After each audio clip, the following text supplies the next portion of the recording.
Brazil G20 इजलास के तनाजुर में वजीर आजम मोदी की आलमी रहनुमाओं से मुलाकात। हिंद चीन वज़रा ख़ारजा का भी इजलास।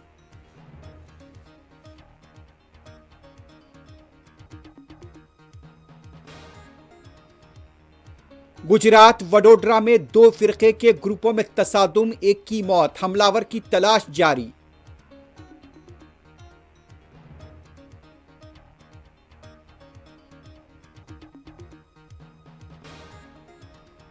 साबिक वजीर आजम इंदिरा गांधी का आज यौम पैदाइश, कांग्रेस पार्टी का खराज।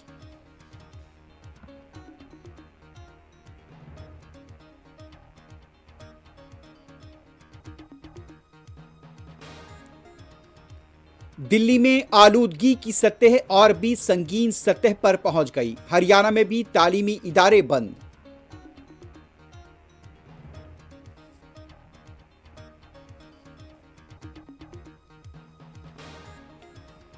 गजा पट्टी पर यहूदी फौज के ताजा हमले, 50 से ज्यादा शहीद।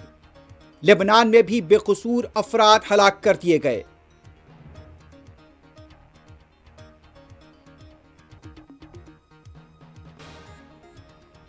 मज़ाहमतकारों के हमलों से इसराइल का दारुल हुकूमत तल अवीव दहल गया। जानी नुकसानात की इत्तला, खौफ व दहशत, अफरा तफरी का माहौल।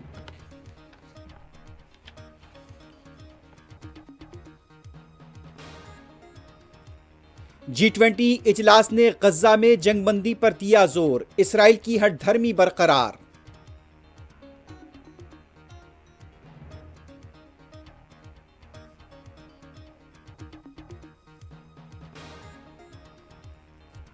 और ब्राजील और यूरोप के कई शहरों में फलस्तीनियों के साथ इजहार यगानगत के मजाहरे।